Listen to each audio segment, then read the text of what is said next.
man, I got that tractor beam out of commission, or this is going to be a real short trip. Okay, hit it!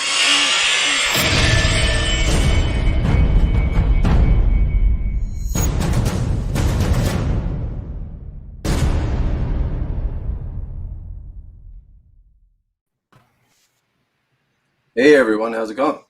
Hey. So it's been a little while since we've done a collection tour. A long while. I can't even remember the last one we did, but we got a pretty cool one here.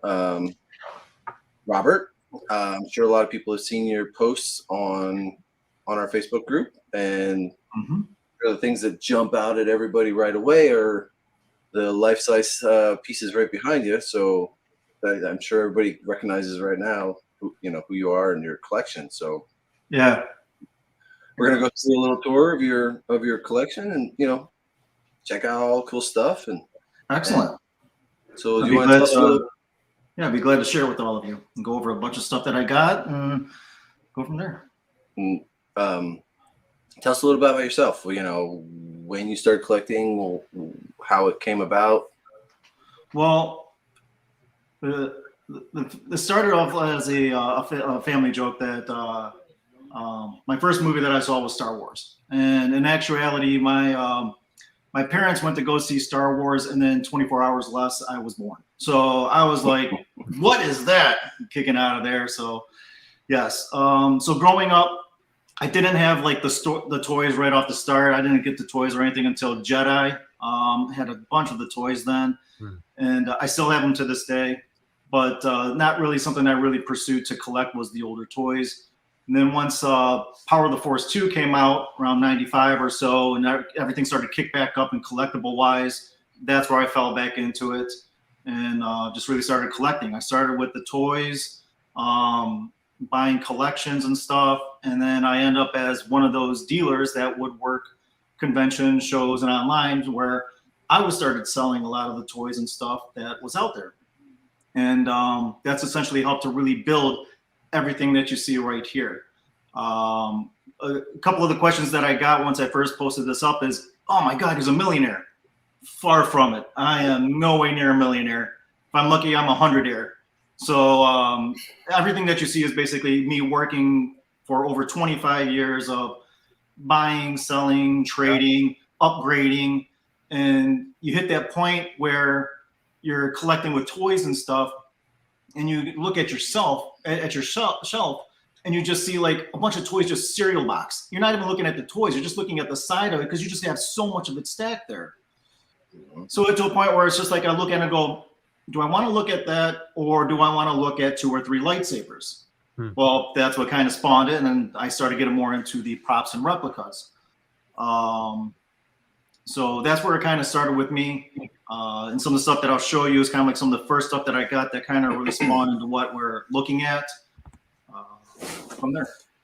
So I think a lot of misconceptions is, like people who have large collections have a lot of money, and that sometimes a lot of times isn't the case. I mean, no, those with large collections have no money because they spend it on the collections. That's evident. That's true. Yeah. I mean, I'm just an electrician, and yeah, I've just been collecting for so long that I've accumulated all this stuff. Well, not most of this stuff, but late, like the props all behind me are new. But yeah, again, like most people think it's just you're a millionaire, but you're not. So yeah. I don't know many people at all that went out and bought that kick-ass collection. But I know a lot of people that started small and traded, maybe adding a little money along the way, but basically their pieces appreciated. They were able to trade them in and to buy something bigger. And then all of a sudden they're looking around and they're like, wow, this is a kick-ass collection, right?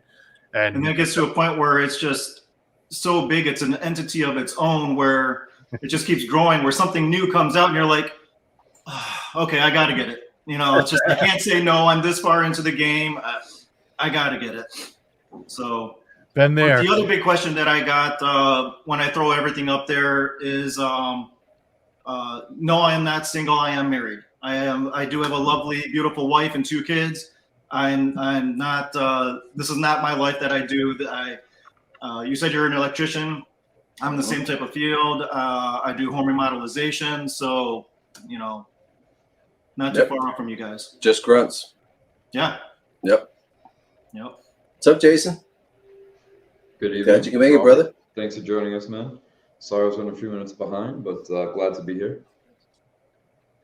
And then you have Jason, who has no collection. He just lives in a box. He lives in a hallway. Yeah. Hallway. His collection's in his heart. He carries it with him wherever he goes. What we don't see is that around the Just corner keep it there simple. is a toilet, and his camera is on the sink facing. Yeah. Right, Jay? Yeah. All right. Sure. Well, let's get into it. So I'm just gonna go through some things, and we'll dwell on some.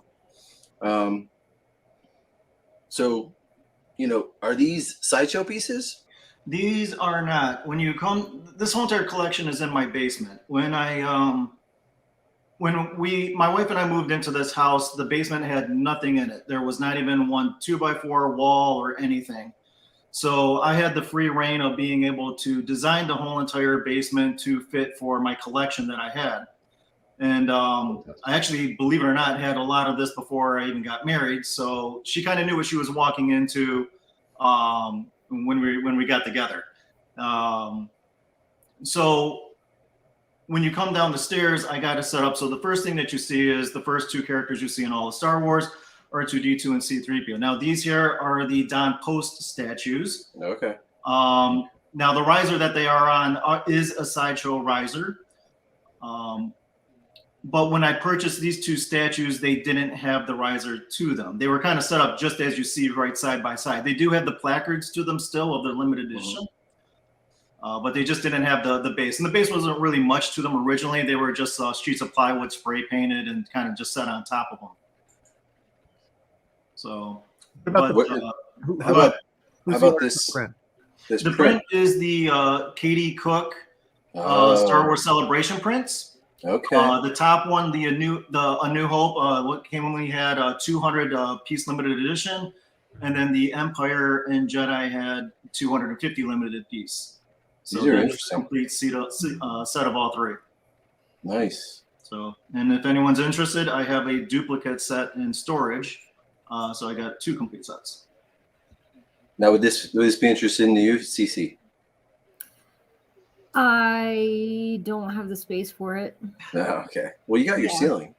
But I know, right? It's gonna come to that where everyone keeps telling me, like, you have ceilings, right? You have space. That means you have space. But I love that you thought of putting R2 and C-3PO in the beginning, like the start of your room, because they're like the two characters you see the first.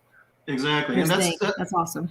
When I was kind of setting, and you're going to see that along in other areas of the basement, I try to keep, I like to try to keep it like movie oriented and character in it, so it's kind of like in its own groupings. And a lot of people say it's a museum when they come down here. And a lot of that's due to the way that I kind of set it up. Mm-hmm. So, but I love this Adam Hughes piece. Robert, that's tell one me of my favorite pieces. Tell me you have a duplicate of that in storage. I wish I did. I truly wish I did. Actually, it came by circumstance that I actually got that print because I was at the Star Wars Celebration convention where Adam Hughes had unveiled the print for that convention. And I just happened to be walking around the artist alley at that time, not even knowing that they were doing an artist alley. And I saw a group of people by his booth. And I'm like, I got to see what's going on over here. And they were just grabbing them left and right. I'm like, okay, yeah, I need to take one too. So Adam Hughes and then I just fell in love with it. And I just went around the entire artist alley and just pretty much got every single print that I saw there in the whole entire show. Adam Hughes is one of my favorite artists. I've always wanted to get a art commission from him.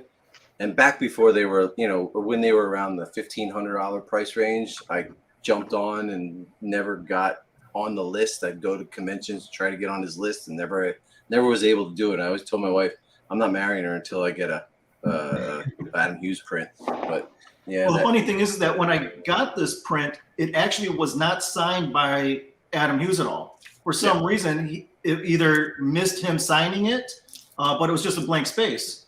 So I did follow up with him at another convention. I said, I got to get this print signed. I don't know if it's supposed to be signed or not, but at least I got to get it signed by you. So gracious enough, right down at the bottom corner there, he was able to sign it for me. Nice. So now these here, there's more detailed pictures coming up. They are, what are these exactly? So those are actual film reel trailers for the movies. Okay. That's actual 35 millimeter film that they show before the movie starts. So these were shown actually during other movies to help promote the Star Wars, like Star Wars actually needs to be promoted.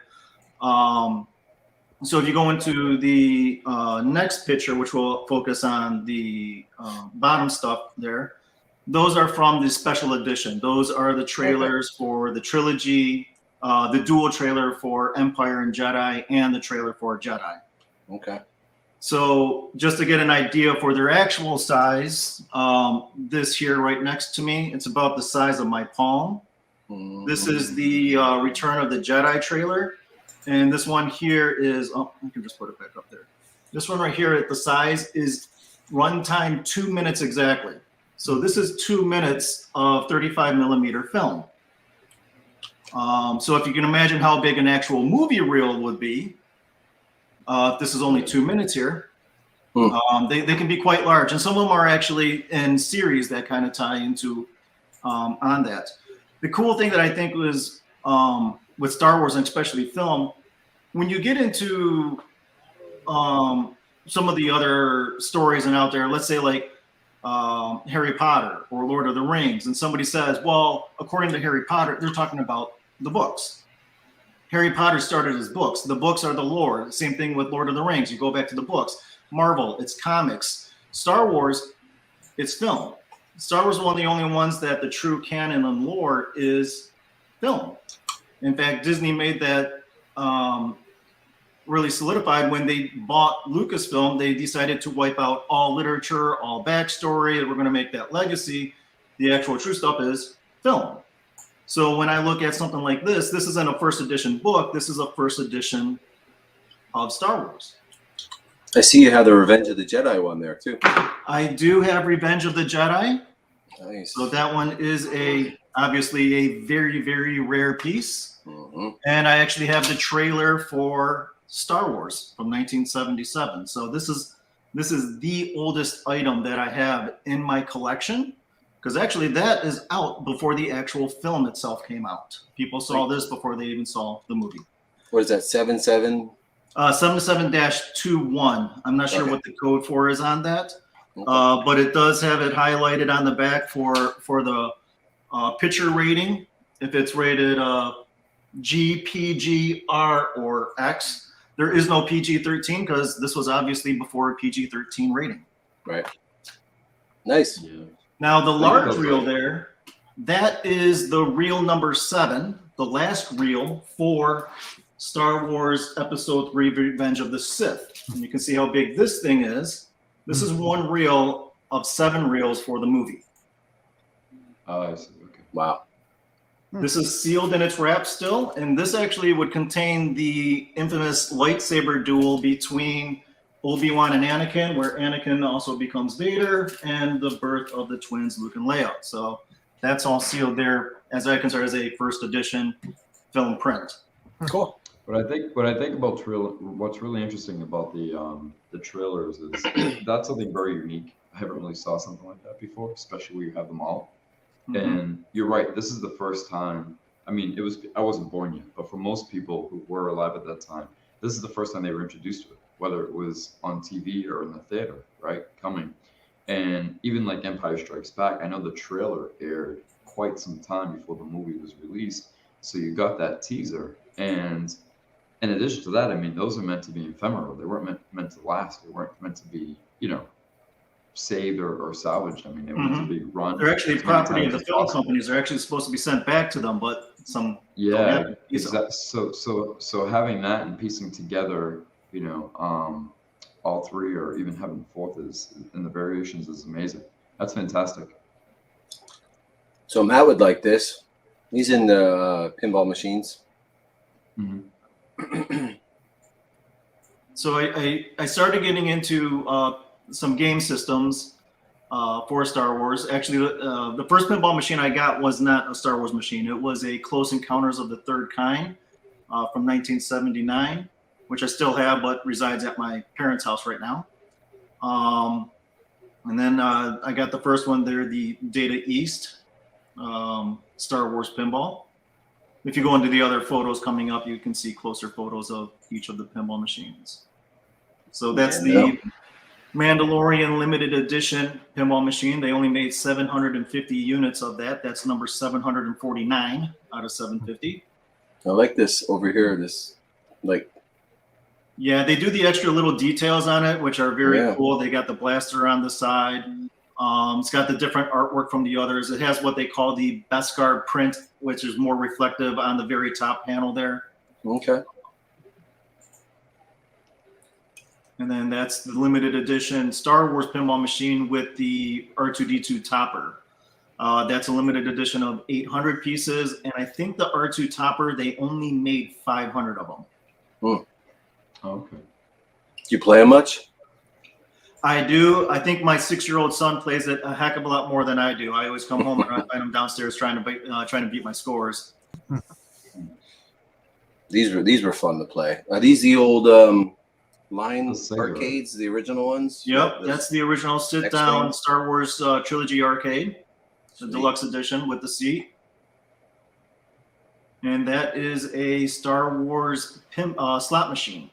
That is a Japanese Pachizlo slot machine that actually takes coins. There's two types of Japanese slot machines. There's the Pachizlo, which is that one right there, which is what they call a skill slot machine. So you would put your coins in, it would start showing scenes from the movie, or the reel will spin, and then you press those 3 little white buttons on the front, and it will stop it exactly when you hit those buttons to try to get them to line up to win. The other one, the pachinko machine, is more of like the one that plays with the silver marbles. But this one here is a lot rarer one to find. And on top of that is, that's not actually part of that unit. That is an actual Las Vegas slot machine topper. Once Disney acquired Lucasfilm, they immediately had Las Vegas and all other gambling facilities destroy and dismantle all Star Wars slot machines. They did not want to be affiliated with gambling at all. So that is actually part of the Las Vegas slot machine, including with the next couple photos we see. That I never is realized that Lucasfilm was affiliated, so that's interesting to learn. What's that? I said I didn't realize that Lucasfilm was affiliated. I would have assumed, like, because they're so selective, that may be something that they would shy away from, but it's interesting to learn.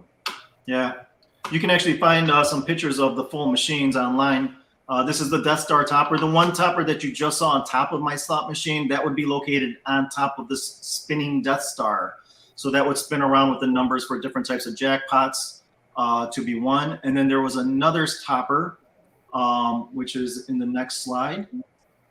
That is the Yoda slot machine topper. Oh, okay.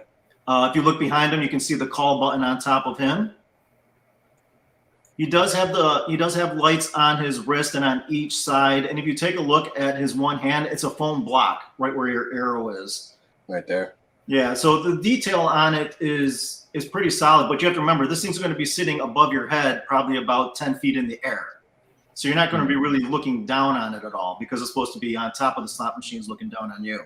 Getting filled with cigarette smoke stains. Yeah. So. Yes. Lots in the cabinet. So. Go ahead. Are these, I mean, are these the Disney ones? Or everything on the stands are the Disney Sabers. Those are from the Disney parks from Batu. The ones that are next to them, I have not yet got stands for. Those are empty hilts of different Jedis. There's the Ahsoka that I had, but there's also Kai-Dai-Mundi, Plo Koon, Sassy Tin, Luminaro Dali. Some of the other ones that are there that they have not done as an official release yet. So I do have those. I tend to collect more towards the licensed prop replicas. If I buy something that's not licensed prop, it's basically a placeholder in my collection until they do come out with the official, and then I kind of switch them out from then at that point. So what's this? That is the Geno Giant animated Slave Leia Marquette. And then, we don't have that one, Steve. Yeah, I'm gonna have to go find that. Gotta find that one, Steve. The maquette, huh? The small animated statues that they came out with, yeah. Yeah. What are these here? Are these the? Those I have upcoming pictures that will show a little bit, because it was hard to take a picture with the glare from the light. So I took some closer pictures of some of the items that are there. Okay. On top of it is the other Disney stuff, but everything else will show more into some pictures here. So those are the Icons lightsabers. Icons being as one of the official licensed prop replicas that came out.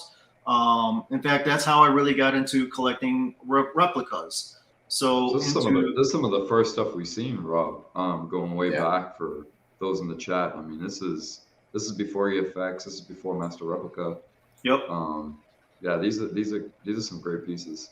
You don't see too many of these around anymore.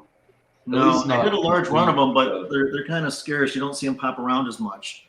So the next picture, and if you do, they're never complete. You know, they don't have the plaques or the cases. And... Yep, or they're missing their box, the foam, the paperwork. So this is the Luke Skywalker Icons lightsaber. This is the very first prop replica that I ever got, and that's what kind of set me off on the collection that you see around me. I remember being with my parents, and we were walking around a local mall, and they ended up having an FAO Schwartz toy store there, and this was in their window. And as I walked, I stopped instantly in my tracks, and I'm like, what is that? So I'm like, I got to get it. I don't care what it is or how much, I got to get it. So I went into the store to get it, and as I was getting it, the guy at the register said, yeah, we're supposed to be getting the Vader's ones in too. I'm like, okay, I'll be back. Put my name down.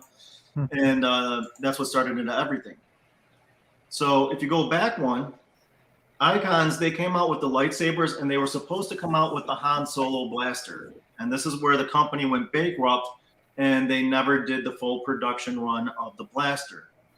They only came out with less than 25 artist-proof editions that were given out to execs or what have you. So there's less than 25 of those in the world.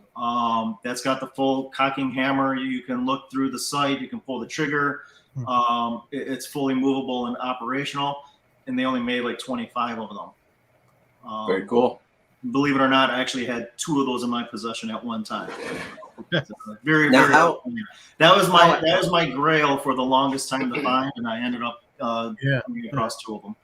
Jason, how accurate are these compared to, let's say, because they're older, are they as accurate, like they're accurate to the original, or yeah, are they missing pieces? Or Icons is one of the first companies that when going licensed had.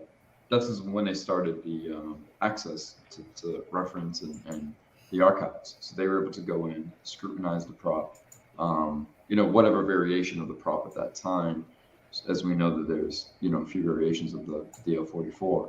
But I mean, this, like when you compare this, say the Master Replica, this one has, as Robert mentioned, you can see through the sight versus just having the sticker, it can cock, and then you have a great weathering job on this as well. So these were beautifully done. I think these were done well, but yeah, I mean, they're as close as you can get to what they had access to at the time. So yeah, they're pretty spot on. Sweet. Yeah. So these are the ones I'm wondering about. These are the EFX ones? The top 2 are by EFX. Once Lucasfilm started producing video games, some of the games, starting with the Force Unleashed 2, the box that's there in front, they commissioned Solo's Hold to make a limited edition saber as a promotional piece. They on the back of that box there, they said that they only made 30 of those units there to be given out for that. When new games came out, such as Jedi Fallen Order and Knights of the Old Republic, they commissioned EFX to make a promotional saber as well. So that one, there's the Master Orgus saber, very beautiful done, and then the other one is Cal's saber. Yeah, I was actually I've actually had this on a search on eBay. There's one that I've been waiting, just looking at. It's a little too expensive, but it's pretty cool. They just keep going up and up and up, just because there's no even though the box one shows a limited edition of 30 pieces, there's no idea of how many are made on the other two. They never published. I even called Brian over at EFX and said, hey, how many of these units were made? And just crickets. Yeah, he doesn't say. It's always like, we just sent out enough for PR purposes. That's always his answer. But those are all the Batu sabers again, and then you go into the next picture, you get into the main area. So these are the ones we think we're all mostly curious about. Yep. Because like I said, most people don't have these in their collections. I've never seen them in somebody's collection before. Where did you get them? So that's one of the biggest questions I got, and I guess the big thing I can always. The biggest piece of information I can give you is it never hurts to ask. So when I was at a Star Wars convention, they had these as display pieces at that convention. They had them set up around promoting the new animated movie that was coming out. So right after the convention, I contacted Gentle Giant Studios and I said, hey, I really, really like those statues. Are those pieces that you are going to be coming out with? I would love to own a set. And this lady answered the phone and she's like, well, let me see. Let me transfer you. So she transferred me. And then all of a sudden I got the vice president of marketing of Gentle Giant Studios on the phone. And he's like, I heard that you're really interested in the statues that we had at the show. And I'm like, I definitely am. He's like, well, this is the situation. We were commissioned to make 5 sets. One set was the Toys R Us. One of them was at the show. One went to Lucasfilm Marketing, and so forth. And he's like, my problem is I got one set sealed in the box on the dock still, and shipping. Wow. And he's like, if you're interested in it, I can put together a price for you. And I'm like, I would absolutely love that, sir. So he asked me my address, and I gave it to him. He's like, let me work on it, and I'll give you a call back. I'm like, okay. Click. I'm like, he's not calling back. There is no way.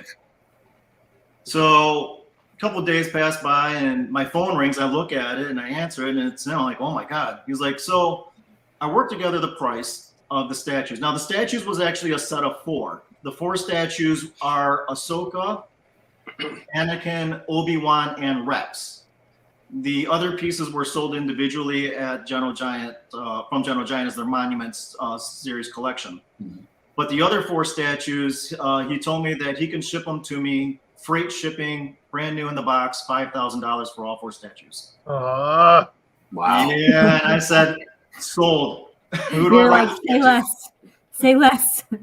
Oh, wow. Man. So I couldn't pass that up. That was a remarkable find. And that just taught me it doesn't hurt to ask. Call over, talk to the manufacturer, talk to whoever you can and say, hey, what's going on with that? I'm interested in it. I know it's a display piece, but what are you doing with it? Wow. That's good advice, Rob, because there's a lot of pieces.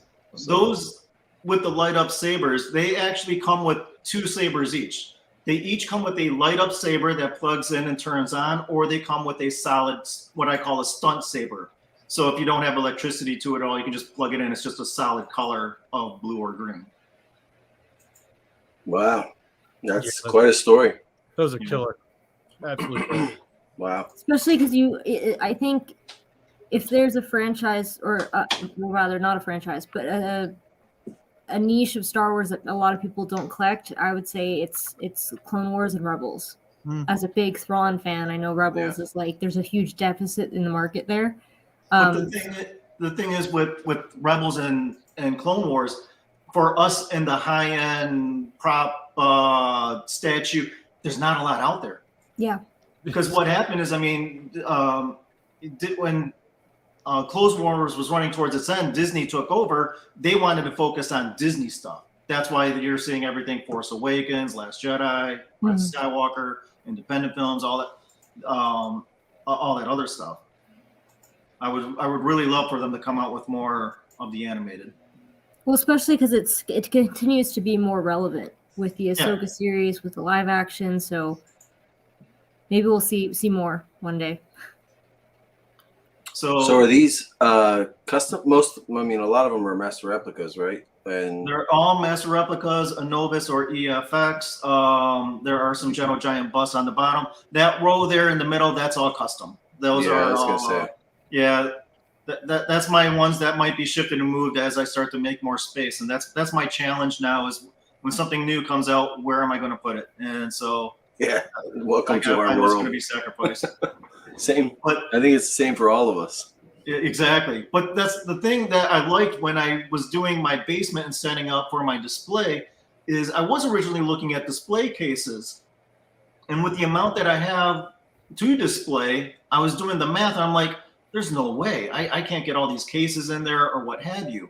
Whereas if I build my own shelves, which I did, that's an 8-foot wide area by 7.5 feet tall. And so on an 8-foot wide area, I got 40 helmets. Right. So Yeah, I did the same thing right behind me. yep. So when I was setting up my basement, the way it came out that way is I had the life-size statues as what you can see in the corners. I have the A New Hope Stormtrooper statue, the Empire Vader, and then the Return of the Jedi Fett. And once I set them in the areas, it kind of flowed. I'm like, oh, we got Empire, Jedi, we got Empire. We got A New Hope, Empire, and then Jedi in a row, and kind of focused. Okay, well, and then all of a sudden I'm like, I can do all the troopers to Empire, to Sith, to Mandalore Fett, and then just around. And that's what I kind of like with my setup is that I'm able to keep that flow going around instead of kind of mixing everything up and kind of getting jumbled in translation. Where did you get these two? Those two are custom mades. They never came out with the episode. The prequel Royal Guards. Right. Yeah. Who's the cheese grater? That is Shepperton Design Studios. Okay. The Praetorian. It's about the same. Yeah, that's the Anovis or De Neo Nuevo. I can't get their name right The yet. new Novos. The new That's what it is. Steve, what are you saying? Cheese grater? The right next to the Death Star gunner. Yeah, that one there. Yeah. Yeah, Okay, this one. Yeah, you can tell it's got the Shepperton stamp. Yeah, I've never seen the Shepperton stand before. That's Right. Okay. Yeah, they either do those or they do the option of like the encasement of the plexi. Yeah. Okay. The melted Vader. That's the new one. That's the EFX. EFX. Yeah. Mhm. Yeah. The 40th anniversary Chrome Vader Yep. sideshow, the Legend. Now is that the EFX, the one on the base of the EFX Limited or the EFX Legend? I'm sorry. Which one are you talking about? To the right of the sideshow, left of the sideshow bust. This one. The No, silver one? Yeah, Oh, that okay Yeah. over there. Yeah, that's the Legend edition. that's a Legend. Okay. That's the Legend, and then next to that's the dual signature Master Replicas, Master episode 3. Yeah. How about the Veers? What is that? That's a custom as well. That's a placeholder for me until somebody comes out with an actual Veers helmet. All right. We may know somebody. You know what though? Yeah, He's my so info. subtle. Yeah. Hopefully, very soon. It's supposed to be coming soon. So now this here is what I'm wondering about right there. Yeah. I want that. Yes, that's another find for me. That's obviously a custom. No one's came out with the concept McQuarrie Fett. So Yeah. and then That next one. that's my McQuarrie shelf right there. I just trying to find a spot to make it work. That's a very nice looking shelf. Is this the EFX McQuarrie? That's the EFX signature edition McQuarrie. Believe it or not, Yeah, what's that? We see a lot of 3D printed purple garbage ones floating around. And that's why I like to really collect The license, yeah. thank you, licensed stuff, because with 3D printers now, it's just crazy. You can just make whatever you want. Too much room for error. Yeah, it's too much room for It's error. not bad. I've seen some amazing work. I've seen stuff that's even better detailed than licensed stuff at times. But I just got to stay with the licensed stuff.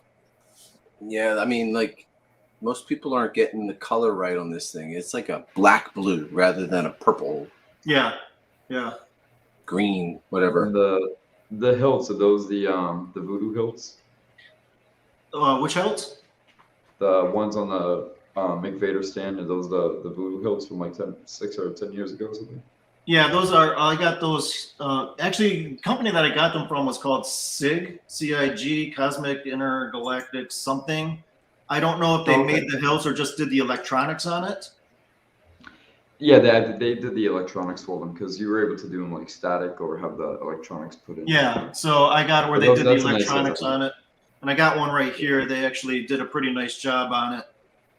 So you pull the back to it. Sorry if that's too loud, but they do the color light up on it.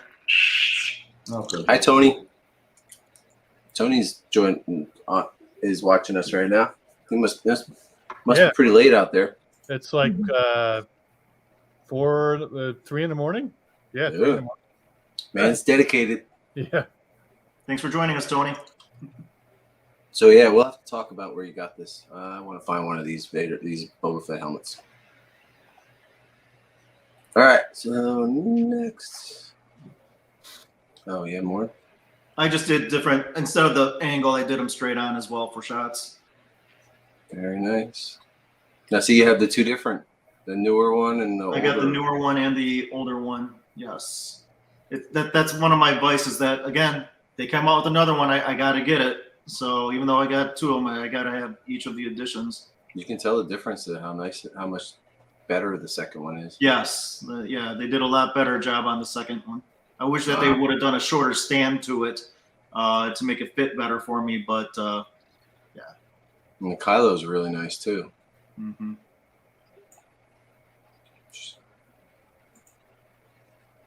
Oh, there it is. Oh, you can see the blue in that too. Yeah. It's black and blue, not purple and blue. Yeah, it's definitely not purple. It's more of an iridescent.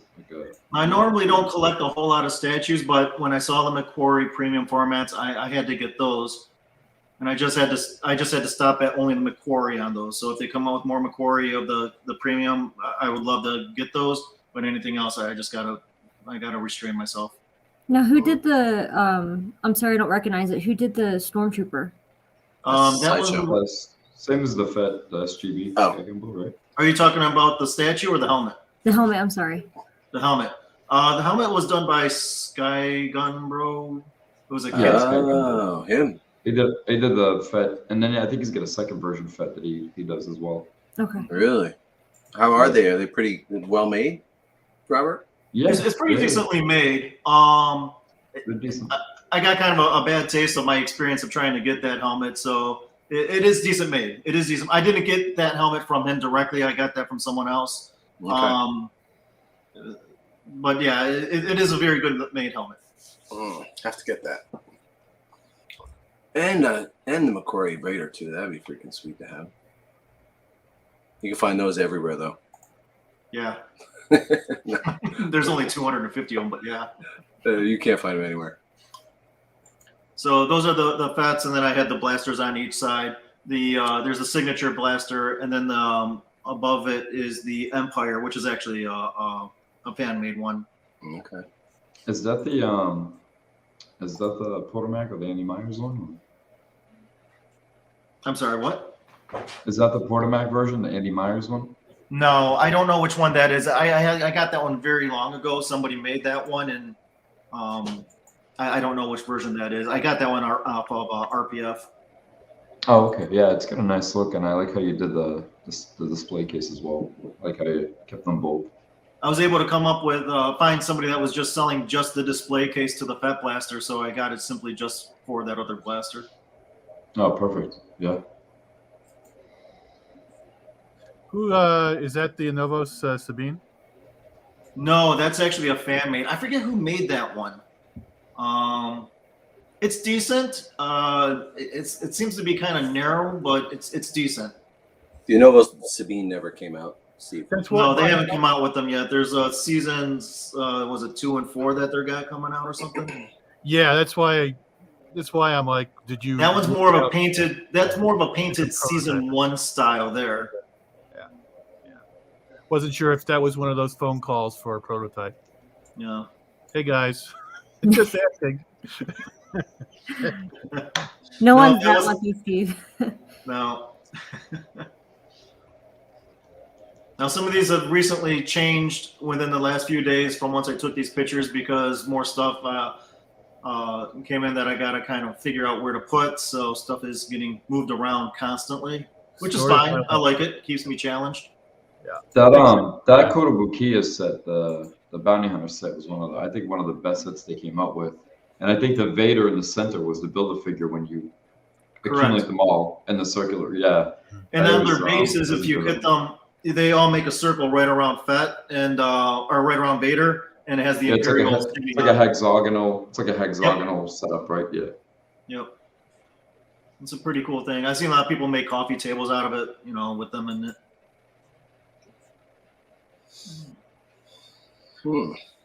So this is one wall that changed a bit. Leia and Yoda are no longer there. In fact, if you look at the picture of me on the screen, you can see Leia's been moved because that was an empty wall that had to get space for the Regal Robot chess set that just came in. Man, oh, you got it. Racor's bottom shelf stuff, huh? Wow. Poor Racor. Well, actually, the funny thing is, when I started collecting, I was like, okay, I'm going to collect weapons. I love the prop replica weapons. I'm only going to do weapons. And then EFX came out with the McQuarrie helmet, and I'm like, damn it. So I got the McQuarrie helmet, and I'm like, okay, I'm just going to do weapons and helmets. That's it. I'm not going to get anything else. And then I'm getting all the helmets, and I've never seen an official licensed Jango Fett helmet, but they made a Jango Fett bust. Oh, well, okay. Well, I'm just going to get the sideshow bust, and then I'm going to get the aliens too. That'd be cool. That's an exercise in futility because it never works out that way. It never works out. So when I was at the Star Wars convention where they were coming out, when Regal Robot was coming out with the Chewbacca bust, I got there, and I was actually in the convention earlier, and I was waiting there. They weren't even finished setting up yet. So I was standing there patiently, and Tom kept on popping by. He's like, "Can I help you? I'm like, I'm just in line to get the Chewbacca bust. I'm just standing aside. Take your time. Do whatever you need to do. I am very patient." So they were taking care of their stuff, and he finally said, "Okay, come on, let's get these going on sales." So I was the first one up there, and he's like, "Okay, so you want the Chewie?" I'm like, "Yes." And I'm like, "I'm number one, so I'll be number one." He's like, "Nope. You can't have number one. Number one's already gone. I can put you like number 6 or something." I'm like, "Okay." And then he's like, "Do you want to get the Tauntaun?" And I'm like, "No, I don't really collect the small figure statues." And then the guy behind him's like, "I got number one." So I'm like, "Okay, I'll get the Tauntaun." So I got the Tauntaun, and it stayed sealed in its box for a bit while I debated, but as they started to come out with the others in the Rancor, I'm like, okay, yes, I guess I'm into this now too. Steve, see that plaque? Tauntaun number 1. That's number 1. That piece is always, that piece kills me because I had it and I didn't like it. I just didn't like the overall finish of it.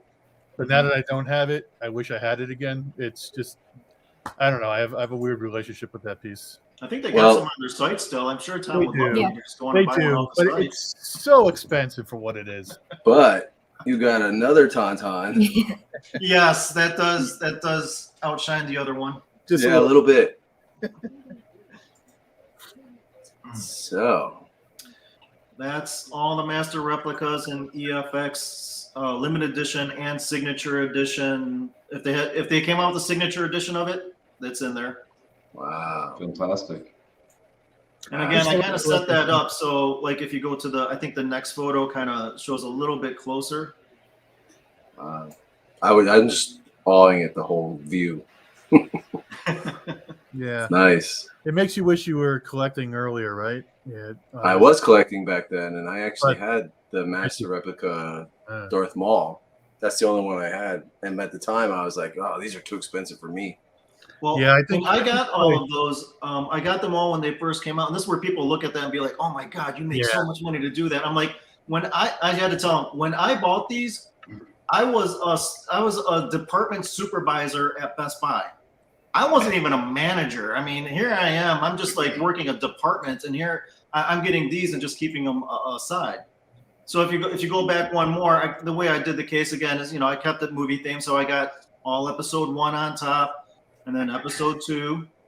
And if you go down, you got episode 3, 4, 5, and 6. And then that middle row right there, you have the 3 signature edition Mark Hamill sabers from A New Hope, Empire, and version 2 Jedi. And then behind that is this dual signature edition Vader, A New Hope, and then the signature edition Empire, and then the signature edition artist proof Return of the Jedi lightsaber. What is this one? That one right there is the Mara Jade. That was the signature edition Mara Jade. What was her name? She was the actress, the redheaded actress. Man, trying to remember. Shannon, yeah. Shannon Randall or something like that. McRandall. This is an interesting print. Yes, that's one of the original prints by Nero. That was used for the Boba Fett fan club and Star Wars Insider magazine, I think it is. That is signed by the artist Nero and by Boba Fett himself, Jeremy Bullock. I do collect much art. I collect fine art, which you've seen some of the other stuff with the Adam Hughes print, this print, and then all the way even to the next one, which is a crushed velvet painting of Admiral Akbar. So, yes, we have all ends of the spectrum. Love that. That's awesome. You can't get tackier than that. I love it. No. Who's that? Oh, and the frame goes perfect with the crushed velvet. Look at that. That's how it came. It came framed and all, just like that, right from Mexico, right from Tijuana. I loved it. Like, you can't beat this. Man, really? That sounds awesome. That is pretty great. But I got so much art, and I could sit here and just go through art for hours, because I got a blueprint file drawer that is just filled with art, all from shows, conventions, online. I was gonna say when I saw this, Rob, when I saw this pic, I was like, I haven't yet seen anybody else who literally has a flat file in the house besides me. But here you go. Yep. It's the only way to store them, because you can't have tubes everywhere. It's just, look at this is the best way to do it. Yeah. Oh, I should show you the photo of my guest room right now. I have like 15 tubes. Yeah. Oh, yeah. They're all empty, but I've seen it's been tempting. Some folks will have the flat file that's got glass on the top, so that you can see what's on the top. Mm-hmm. The top layer, so you could always switch out the one that you have flat on the top layer, so it's kind of like always a rotating art piece. That's cool. Sounds like a lot of work, but it's cool. Yeah. I got mine from an old it was a Blick that was changing locations, and they weren't taking the flat files, and they're like, if you can get it out of here, they're like, they're yours. They actually had 5 of them to take. I only took 2 and stacked them, but they were so heavy. And flat files, they're often up for giveaway or real cheap. Yeah. Well, it's just the weight and the size is so it's really difficult to transport. Yeah. This is very interesting. I like how did you have this? Did you have get all the signatures, or? I got every single signature on that poster personally. That is the British quad official poster. It's dual-sided of the full trilogy. It's got Carrie Fisher, Mark Hamill, Anthony Daniels, Jeremy Bullock, all the way back to even Phil Brown, who played Uncle Owen. What I like is how you had them signing who they were in the movie as well. Yeah, I got over 100 autographs on that. There's only 5 key autographs that I'm missing on there. I would love to get George Lucas, Harrison Ford, James Earl Jones, which I don't even know if he's even signing anymore, Frank Oz, and John Williams. So Frank this is my call out. This is my call out to anybody that's out there. If anybody can help make that happen, I will travel to the ends of the earth. So let me know where and when, and I will be there. What were you saying about Frank Oz, Jason? I said James Earl Jones would be difficult because of his age and the position he's in now, and Frank Oz, just trying to get him to sign something, man. It's tough. See, what makes this so much more special is that you met all these people. You didn't just like send it out to get it. Nope, I met every single one of them and was able to shake their hand and say thank you. You know. Wow. Oh, the sentimental value on this at this point far outweighs the. Oh yeah. I mean, the monetary value is priceless, but. Who's that's Mark Hamill. That's Mark Hamill. That's Mark Hamill. He was actually he was too quick to sign it before I said to do it in the black area, but I'm like, it's Mark Hamill. Yeah, if anybody needs to be in there, it's probably him. Yep, that's what I figured. Or so that's probably what he figured. Yeah. Now the funny thing is that when I started that, I actually started a T-shirt too. So I got a T-shirt with the same autographs all on it as well. Nice. So now before you go to the next page, don't go anywhere yet. This is my theater room. So I built that specifically, and the two items in there are full wearable suits of armor costumes. The way I got into those is in 2012. I've been going to conventions a long time. In 2012, I decided I'm going to do a cosplay. Cosplay is getting really big. I really want to do one. And it was the year that Ralph McQuarrie had passed. And at that point, I'm like, I got to do something Ralph McQuarrie. So I decided to do a Luke Starkiller cosplay. And in getting the parts to that together, I needed help with some of the leather pieces, the top shoulder parts and the pads and stuff like that. So as I went to some places, they said, that's all complete custom. You have to go online to find somebody that can do anything like that. So I searched online and I came across this guy named Samuel who owns Prince Armory. And I saw some of the work that he did. So if you go to the next page, I saw that he had done some medieval stuff of fantasy and cosplay. So those are complete 100% leather suits of armor. They're fully wearable. He did a Batman, Aquaman. He did some other ones like Loki. Death Metal. So I contacted him and I sent him the information. He said, yes, I would absolutely love to do something more space and sci-fi. So he put it together and got it to me in time, and I was able to wear that for the convention. Sweet. So right after I got done with that, he called me up and he said, Rob, I would really love to do a Vader piece. And I'm like, it's not what I'm really anticipating or doing. He's like, I so want to do one. I'll give you a great deal on it. I'll do it for like half the price for what I normally do just because I want to do it. So I said, okay. So decided to go with the Vader, but he needed my measurements. And this is where I knew I was going to marry my wife, because at that time I had a strange request for her. I asked her, if I put a paint suit on, can you completely wrap me in duct tape and then cut me out of it so I can mail it to somebody as a body sculpt? She looked at me weird, but she's like, okay, let's do it. So I sent it to him and he came with the designs, and this is what he came up with.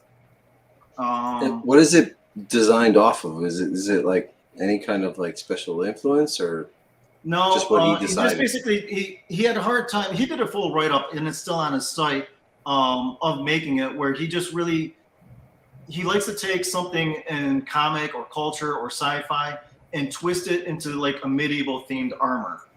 So he was kind of spitballing ideas back and forth with me to a point where I'm like, you know what, Sam, this is your thing. This is your baby. You want to do this, do it. Let it ride.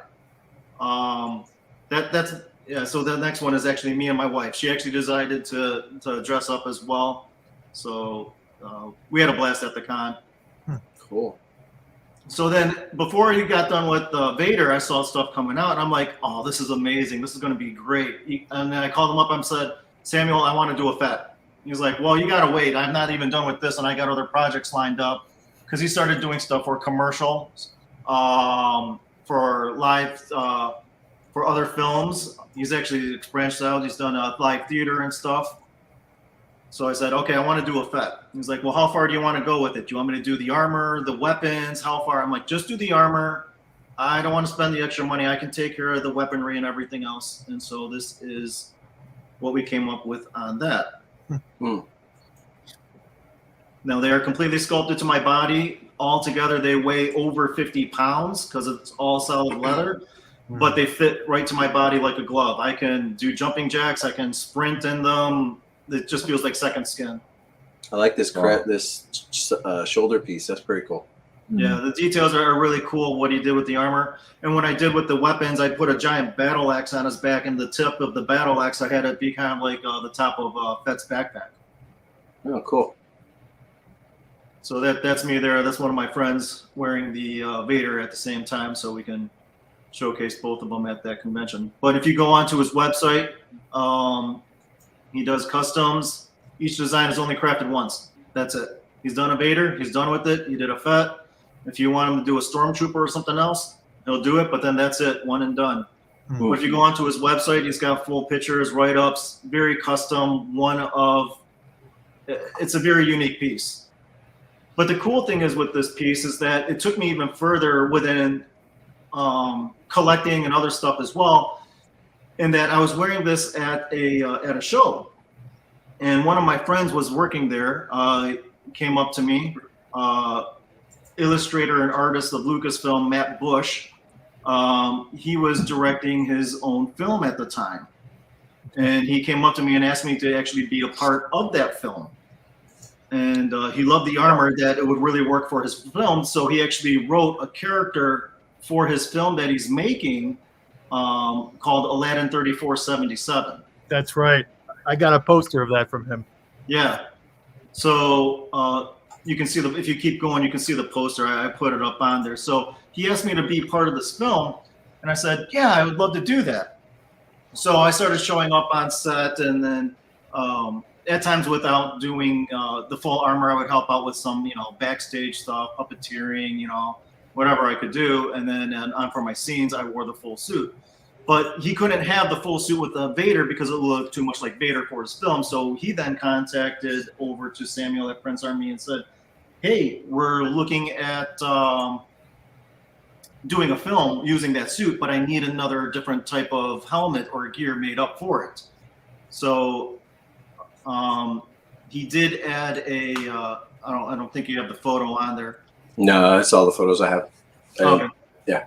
So he did have the helmet on there, and had me star in the film and everything. And he's still working on it. As far as I know, he's getting closer, wrapping up with the editing of it. But I never anticipated that me with collecting, getting into this, now is all of a sudden had me be, part of a movie or a film. Right. So it's pretty interesting where everything has taken me. Especially, when you start, as you're familiar, if you like looking for that rare find or that grail item that you're looking for, you end up traveling to different states or parts of the world to find it. And it's just the stories that you can tell. It's kind of like the Darksaber.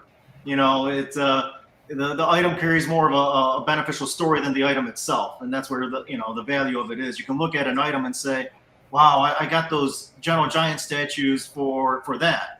And that means more to me that I was able to make all that happen than just the statues themselves. When I look at these, it's the foundational aspect behind it, for sure. Yeah. When I look at these, the first thing that comes to my mind that I would want to do would be like the Tamashii Nation samurai figures. Yeah. You know which one I'm talking about, Steve? Oh yeah. That Well, would that's be what I cool. thought about when I originally saw the Vader and the Fett. Yeah. It was reminiscent of the Tamashii Nation stuff. Yeah, that'd be cool. Robert, are you familiar with those designs, those figures? Yeah. Those are, yeah. Movie Again, world. another thing I can't really step into. I would love to, but I don't know where I put. It's one of those things you're like, oh, that is so cool, but I can't do it. So. Yeah, some of these things, it's just cool to have it for a while, have experienced it, and then you move it on and you get pretty much the same or improved value for them, and you've experienced them, and it's out of your system. I still have all mine. Yeah. It's hard to get you to sell stuff, Chris. It is. It is pretty difficult. Very nice collection, Robert. Yeah, very cool. Very, very different, and a lot of different things, and pretty cool. That Robert, that vibro axe, is that made from original found parts, or is that just That is made from original parts. That is the hair dryer on it. Oh, nice. Okay. Oh wow, there's really found parts for the vibro axe. I did not know that. Yeah, it's mostly found parts and model kit parts, greeblies. The only thing that you have to have custom done, and there's been a few runs in the RPF, is the blade. Wow, that's pretty great.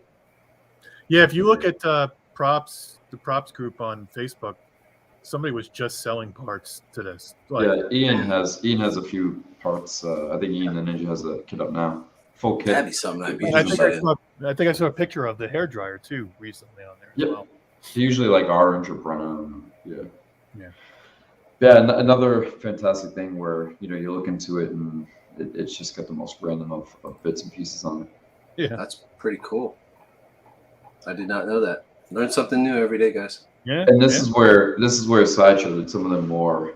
Everybody complains today about Sideshow's premium formats or how they drop the ball or how they're in this sort of like rinse and repeat situation of being repetitive with what they release. But right here you're looking at the sort of epitome of what Sideshow release. You got the Greedo bust, you got the Gamorrean bust, you got the Akbar, and then this is also, again, Robert made a good point earlier, talking about the signature edition master replicas, right?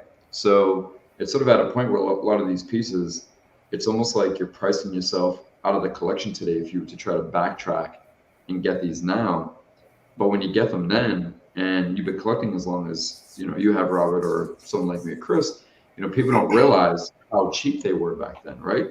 So they look at the secondary market value now and they're like, wow, what are you doing? What kind of money are you spending on this stuff? And it's like, well, no, I didn't spend $3,000 on just one hilt. I probably got, 6 of them for that much or 7 of them for that much. But the same with these busts. I mean, they all go for a pretty penny now and they're hard to find. Some people aren't even aware that they were even made. A lot of new collectors coming into the game now aren't even aware that a lot of these were made. And it's just a beautiful setup to have. And even the what's his name fits in well with these too. I didn't fits really well together. Yeah. Oh, CZ3. Mm-hmm. Yeah, it fits in well. And even the Salacious you have on display, that was a very, very sought after piece and still is, despite Regal Robot having made a beautiful version of it. This is the one piece that Sideshow actually had Tony sculpt as well. He hand sculpted this one before it went to production, and it's a beautiful piece up close. So that's I did order the Regal Robot one, but I wasn't as fortunate as some people to already have it already. So I'm still kind of waiting on it. Yeah. But it's interesting to see some of these pieces that you don't get to see every day. I tell you, it's worth the wait. You're going to be blown away. I mean, I can't get rid of the Salacious that I got. There's a good story that I got with it that makes me want to keep it. I mean, I was at a convention and I saw it up on a display and the guy was selling it, and they were still setting up. And I asked him what they wanted for it. He's like, "Well, let me check and I'll get right back with you." And then I'm like, "Okay, I'll come back in like 5 minutes." So I go and I come back and it's gone. I'm like, what the heck? I'm like, well, what did it sell for? And the guy said, oh, we sold it for $150. I'm like, what? So I'm like, I was frustrated. So I was walking the show, and coming down an aisle is one of my friends that I know. His name was Leroy, and he's holding the statue. I'm like, what the hell, man? I was going to get that. He's like, yeah, I got it for $150. I'm like, I'll give you $250 right now for it because I don't have it in my collection. And he's like, well, I already got one, so I'll sell it to you for $250. So I'm like, okay, cool. Can't beat that, man. Can't beat that. Now, did you get the McVader on drop? Because I remember when that went up retail, and that was like another sort of first in the collecting community when that thing. I mean, that was gone not even a day. I think that was gone in like what, 10 hours, 12 hours roughly. That sold out. Yeah, that went quick. They only had 250 pieces. I was fortunate enough. I ordered 2 of them, and this is where I kicked myself because I got 2 of them and I had the other one, and the price was staying the same. And so I'm like, I needed some funds for something else. So I sold my second one for $1,200. And I mean, they go retail for now. It's like, yeah. But I mean, but at the time they retailed for about I think it was a 900 or 1,000 when they released, and that was a decade ago. So it was a very high price licensed item, probably one of the highest ones we'd seen at that time. And like you said, the fact that there was only 250. Jay did an amazing sculpt on this, working with Ralph, and they went really, really quick. But you're right, they sat sort of at that retail mark for a while just because it was already considered high. So it's good to learn some of the history on these pieces and not just see them. It's good sort of going back a little bit. What's really nice about this McQuarrie one the CFX one, there's not a ski salon on for its mouth. No. A lot of them Oh, are the long. long. Yeah. Yeah. That's why I always joke and say, why the long face? Because they make them so narrow. Yeah. But These look it's great hard. together. It's hard. Yeah, it looks fantastic. These look amazing together. I think the coloring on this makes it difficult. Anybody designing it in 3D form, what they always miss, and Rob, you'll know this because you have a piece, is they don't realize that the cheeks are they're actually opened. Oh yeah, yeah. They're floated, you know, and then also beneath his eyes, those are up and lifted. And what happens with 3D prints is they make those bars that you see in the cheek area, they make them as part of the inner cheek, and that's what makes the face ends up making the face look so narrow because they can't see that detail due to the color. So the assumption is made that they're in versus out. Big The fan. Boba Fett, Sorry. Boba Fett that you have over there, the life-size one. What's the details on that, if you don't mind sharing? That is a Don Post statue. Right after I got married, I was looking for a Fett statue. I had the other ones. I already had. I bought from one guy. I got the Don Post R2D2 C3PO Stormtrooper and the Ruby's Vader. I got them all from one person. In fact, that was a hell of a find too. And I don't know if I should tell you guys what I got all 4 statues for. But but after that, I'm like, okay, I got to get the Fett to round out the collection. So I found a guy in Chicago area that I drove there, and I guess he grew up with it. His dad had bought it and didn't know anything about it. So I'm like, well, let me take a look at it. So I'm taking apart the gun on it. I'm looking for the battery compartment. I'm looking for the spikes on the boots and everything else that's typically gone or missing or what's going on with it. And I just picked it up where he was like, well, we're just looking to move it because I have no other use for it. So I picked it up and just drove it back home. So Nice. Beautiful. Yeah, if anybody out there wants to just get rid of their really great stuff for cheap, just let me know. I'm in. We know where you can dump it. That Leia statue, the animated one, is that life size? That is a life-size animated Leia by Gentle Giant. They only made, I think, 350 pieces of that. That one came out and went, and I didn't even know it was out until it was sold out.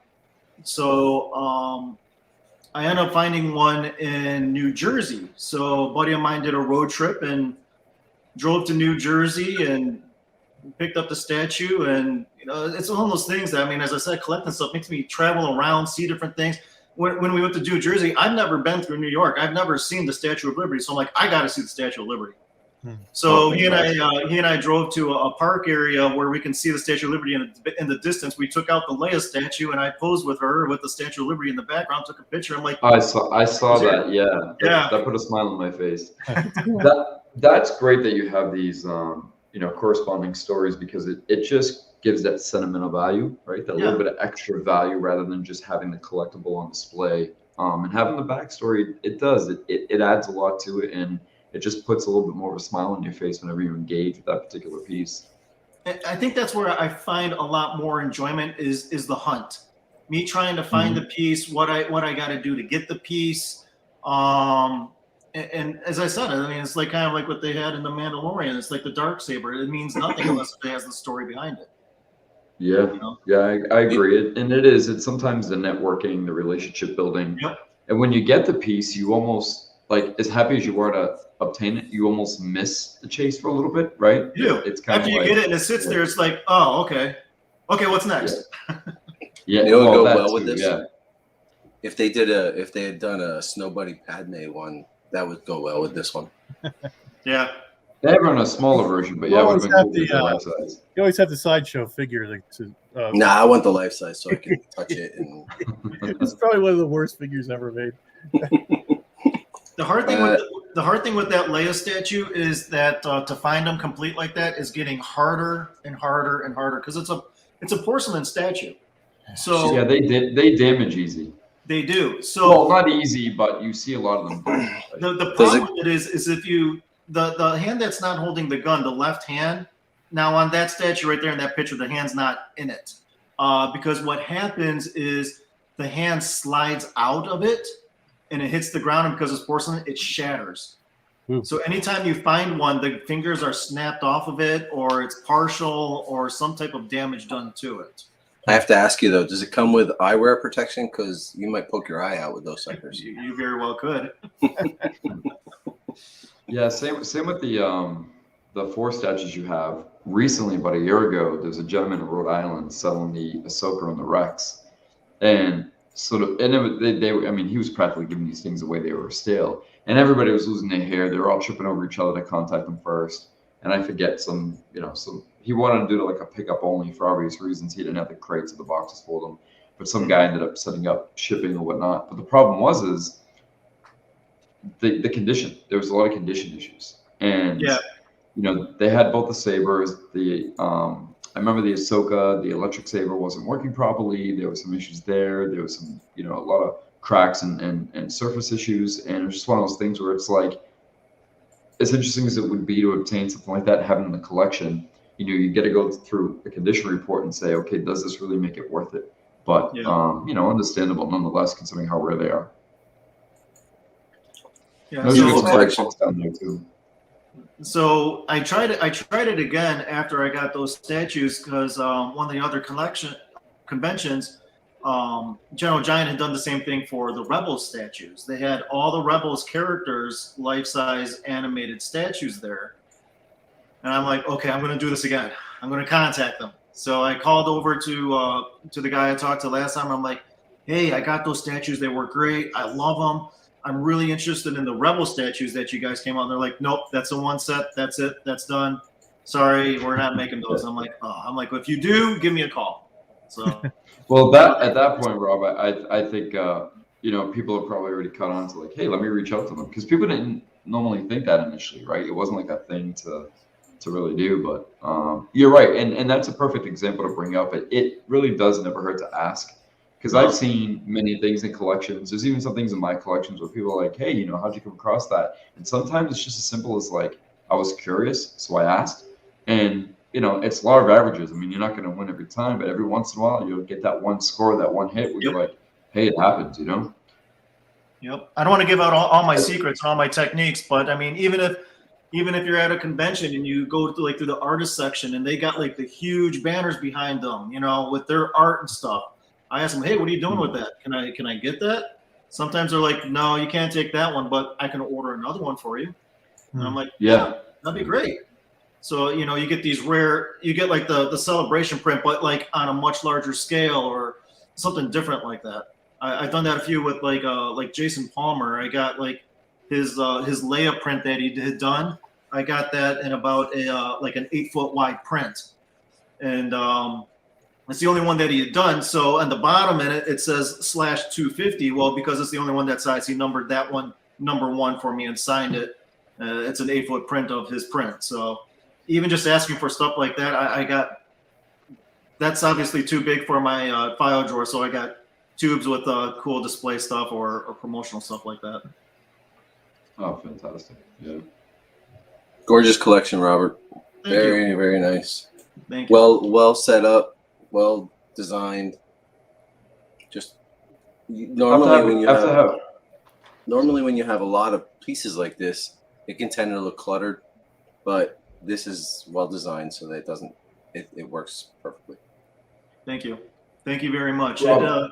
It keeps getting shifted as new stuff rolls in, and who knows, it might be a complete different setup next time I post it.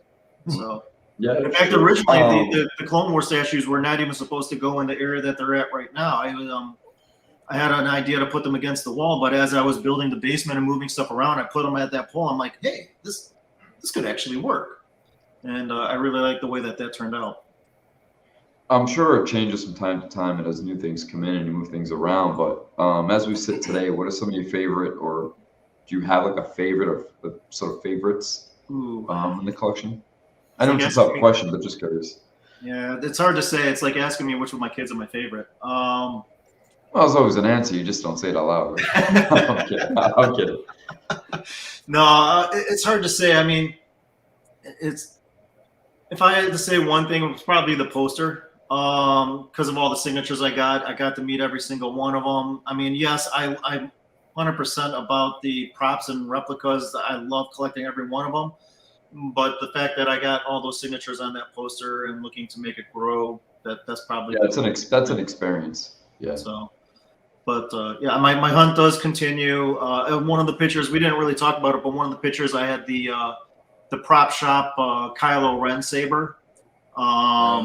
Those are my Grail hunt down pieces right now, is to try to find the prop shop pieces. I would have gotten them, but my firstborn was being born. I was going to be a dad right at that time that they had just come out, so I wasn't able to jump on all of those, and now I'm just trying to backtrack. Yeah, and that's a beautiful piece. Sorry, I skipped over it. It's a sequel thing, so that's okay. I figured that you guys probably saw enough of them, and you were just passing it. I noticed. Bias. I didn't know if we were skipping over. Yeah, I didn't know if we were skipping for a reason. But yeah, beautifully made prop. What's even better about this, especially with the prop shop, it's kind of a catch-22 where we all know that they had to shut down and close doors. But you know, it makes these pieces even rarer, more sought after. But you know, there was a sort of artisan approach to this where they were all pretty much done by hand. You know, once they were weathered, painted, etc. So yeah, these are all beautiful pieces. This is definitely one of the better ones. I'd say maybe second only to the Chewbacca bowcaster, but again, subjective based on opinion. Yeah, beautiful piece. Gorgeous.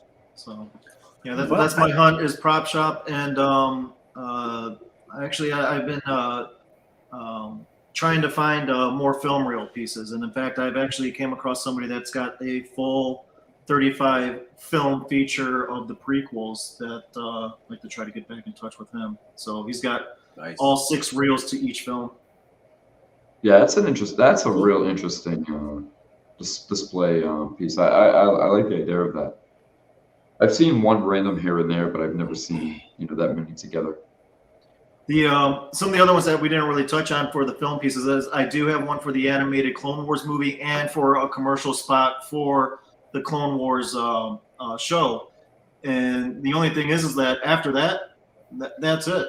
There's no more film. Everything's gone digital. So anything after Clone Wars, there's no film. Yeah.